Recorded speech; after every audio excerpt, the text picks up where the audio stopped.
दिल्ली में लोकसभा में कैंडिडेट आपका नहीं होगा, इस बार कैंडिडेट होगा कि नहीं होगा? समाजवादी पार्टी किसी भी हालत में भारतीय जनता पार्टी को नहीं जीतने देगी। मानिए कि अगर आपकी सरकार आती है तो आप आरक्षण बढ़ाएंगे क्या? हमने आपसे कहा कि जाति जनगणना हो और आबादी के हिसाब से हक और सम्मान मिले, क्योंकि भारतीय जनता पार्टी आबादी के हिसाब से किसी को नहीं सम्मान देना चाहती।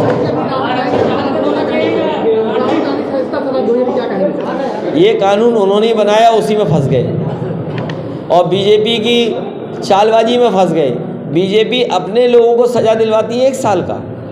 यूपी में बीजेपी अपने लोगों को सज़ा दिलवाती है, ऐसी व्यवस्था करती है, ऐसा पैरवी करती है, ऐसा सरकारी मशीनरी का लाभ लेती है कि अपने लोगों को तो 1 साल की सज़ा और विपक्षी पार्टी को 2 साल की सज़ा, जिससे उनकी सत्ता चली जाए।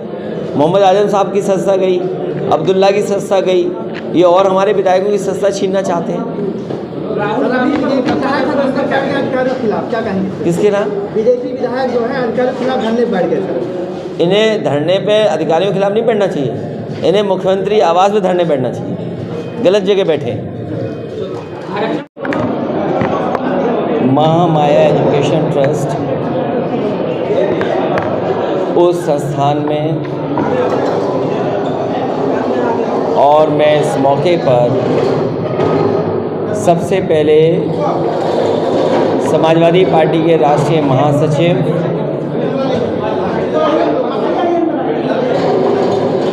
आदरणीय स्वामी प्रसाद मौर्य जी का धन्यवाद देना चाहता हूं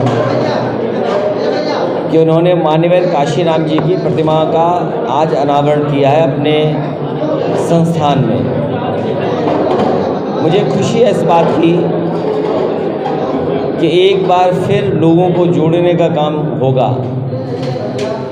जैसा कि मान्यवर काशीराम जी ने जीवन भर बामसेफ, DS4 या बहुजन समाज पार्टी बना करके उन्होंने लोगों को जोड़ा, हर वर्ग के लोगों को जोड़ा, और जैसे जैसे राजनीतिक परिस्थितियां बनी उस हिसाब से संगठनों को जोड़ करके उन्होंने एक राजनीतिक ताकत का और राजनीतिक हैसियत बनाई।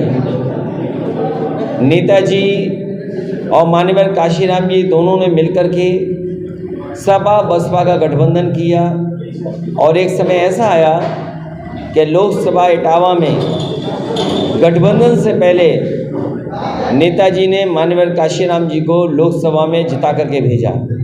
बहुजन समाज पार्टी और समाजवादी पार्टी का वो शुरुआती दौर था, और उसके बाद गठबंधन होकर के आगे बढ़े। लेकिन समाज की और देश की और राजनीतिक ताकतें ऐसी रहीं जिन्हें कभी ये अच्छा नहीं लगा कि इस तरह का गठबंधन हो, इस तरह की ताकत एक साथ समाज में काम करे और लोगों को जोड़ने का काम करे। इससे पहले भी जब बाबा साहब भीमराव अम्बेडकर जी और डॉक्टर राम मनोहर लोहिया दोनों मिलकर के काम करना चाहते थे, किन्हीं कारण परिस्थितियों की वजह से दोनों लोग साथ मिलकर के काम नहीं कर पाए। लेकिन वो सपना नेताजी ने और मान्यवर काशीराम जी ने पूरा किया। उसके बाद पिछले लोकसभा चुनाव में समाजवादी पार्टी ने और बहुजन समाज पार्टी ने मिलकर के चुनाव लड़ा, लेकिन वो ताकत नहीं बन पाई। लेकिन मुझे खुशी है इस बात की, इस बार जनता के अंदर और खासकर बहुजन समाज के अंदर इस तरह का भरोसा है कि समाजवादी पार्टी और जो हमारी पार्टी की लीडरशिप है, सब लोग मिलकर के भारतीय जनता पार्टी का इस चुनाव में मुकाबला करेंगे। वो अब और दल तय करेंगे वो क्या चाहते हैं। किसी भी कीमत पर भारतीय जनता पार्टी न जीते, इतना समाज को जागरूक करना है, और समाज को इसलिए जागरूक करने की ज़रूरत है। आप देखिए, उद्योगपति बैंक का पैसा ले रहे हैं, भारत का पैसा ले रहे हैं, और आपकी अर्थव्यवस्था को डुबा रहे हैं। आपकी अर्थव्यवस्था डूब जाएगी तो आने वाली पीढ़ी को हम नौकरी कैसे देंगे, आने वाली पीढ़ी का भविष्य कैसे बेहतर करेंगे। जब हमारी बैंक खाली हो जाएंगी, उद्योगपति पैसा लेकर के चले जाएंगे, तो हम क्या देंगे। इसीलिए आपने देखिए उसके परिणाम दिखाई दे रहे हैं। बजट तो बड़ा बना रहे हैं लेकिन खर्च नहीं कर रहे हैं। इसका मतलब ये है कि बजट है ही नहीं इनके पास। अगर बजट इनके पास होता तो खर्च होता, तो खर्च क्यों नहीं हो रहा? इसलिए क्योंकि बजट नहीं है इनके पास। वो केवल नंबर्स हैं, आंकड़े हैं, उसमें धोखा दे रहे हैं हम लोग। नगर निकाय चुनाव को किस तरह से देख रहे हैं, क्या रहेगी नगर निकाय? नगर निकाय के चुनाव में जनता कूड़ा गंदगी और सफाई के लिए वोट देने जा रही है। इस देश के प्रधानमंत्री जी ने सबसे पहले स्वच्छ भारत अभियान चलाया, देश के बड़े बड़े लोगों को झाड़ू पकड़ाया, स्वच्छता अभियान में सेस लिया गया डीजल पेट्रोल और संस्थाओं से, और उसके बाद भी कूड़ा है, गंदगी है, हाउस टैक्स बढ़ गया, वाटर टैक्स बढ़ गया, पानी है नहीं, शहरों में ट्रैफिक की समस्या है, आपके स्मार्ट सिटी बने नहीं, तो इसका जवाब देना पड़ेगा। ये बड़े मुद्दे हैं, शहरों में आबादी बड़े पैमाने पे, और फिर महंगाई, गेहूं तो खरीद लिया आपने किसान से, और आटा कितना महंगा दे रहे हैं आप, सरसों खरीद ली सस्ती किसान से, और आपने सरसों तेल कितना महंगा दिया, दाल महंगी, आलू आपने पूछा नहीं किसान का। अभी सब प्राइवेट कंपनियां आपका गेहूं खरीद के चले जाएंगे। बिस्किट कौन खाएगा शहर में, गांव में? तो बिस्किट की कीमत क्या है, आटे की कीमत क्या है? तो ये बड़े सवाल हैं, इसलिए आप पत्रकार साथियों हमारी मदद करो, नहीं महंगाई की मार से आपको भी मार देंगे। राहुल के मामले में बीजेपी कह रही है कि ओबीसी का अपमान है, आप क्या मानते हैं? अरे बीजेपी वाले बोल रहे हैं ओबीसी का अपमान है। इन बीजेपी वालों से पूछो कि हमारा घर जब खाली हुआ, मुख्यमंत्री आवास जब खाली हुआ, इन्होंने गंगा जल से क्यों धुलवाया? इन बीजेपी वालों पे कोई जवाब है इस बात का? क्या आप किसी का घर गंगा जल से धुलवाएंगे? और फिर पिछड़ों का सबसे बड़ा सम्मान, हमारे बहुजन समाज का सबसे बड़ा सम्मान, बाबा साहब का दिया हुआ आरक्षण, क्या आरक्षण को ख़त्म करना नहीं अपमान है? क्या समाजवाद को अपमानित करना क्या नहीं है अपमान पिछड़ों का? और फिर आरक्षण सबसे बड़ा सम्मान है पिछड़ों का और बहुजन समाज का, उसको कौन छीन रहा है?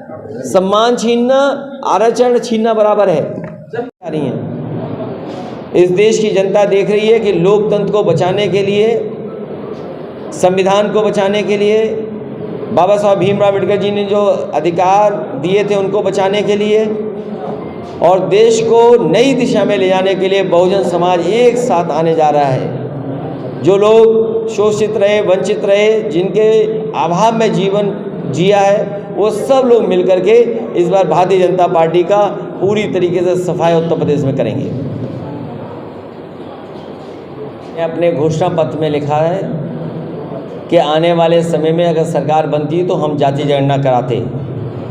हालांकि बीजेपी ये सवाल नहीं पूछ रही है, ये सवाल बीजेपी को पूछना चाहिए। सवाल बीजेपी को ये पूछना चाहिए कि हम अपनी सरकार में रहते रहते जाति जनगणना क्यों नहीं कराए। हम आपको ये बात बताना चाहते हैं, नेताजी शरद यादव जी, लालू प्रसाद यादव जी और दक्षिण भारत के सब बड़े नेता कांग्रेस से चाहते थे कि जिस समय जनगणना हो रही है तो जाति के आधार पर जनगणना हो, जातियों की भी गिनती हो, पिछड़ी जातियों की भी गिनती हो, लेकिन उस समय कांग्रेस ने नहीं माना। इस बार जो जाति जनगणना होने जा रही है, इसलिए हम फिर मांग करते हैं कि दिल्ली की सरकार पूरे देश की जनता की भावना को समझ करके जाति जनगणना कराए। और इस बात को मैंने कहा था कि अगर दिल्ली की सरकार जाति जनगणना नहीं कराती है तो उत्तर प्रदेश में अगर समाजवादी सरकार बनती तो हम जाति जनगणना कराते। की प्रतिभा जो बहिष्कार हुआ है उसको लेकर राजनीति में बड़ी लोग चुनाव आ रहा है, उसके तब दलित वोटों को जो यहाँ की स्थानीय, देखिए जिस समय नेताजी और मान्यवर काशीराम जी दोनों साथ आकर के और समाजवादी पार्टी और बहुजन समाज पार्टी ने मिलकर के एक तरीके से मान्यवर काशीराम को लोकसभा में चुन करके भेजा था, तो राजनीति हमेशा होती है और राजनीति कोई खराब बात नहीं है। राजनीति हमें अधिकार दिलाती है, राजनीति हमें हक दिलाती है। और अगर ये बीजेपी के लोग ये बात समझते हैं कि हम राजनीति कर रहे हैं तो राजनीति कर रहे हैं। समाजवादी पार्टी किसी भी हालत में भारतीय जनता पार्टी को नहीं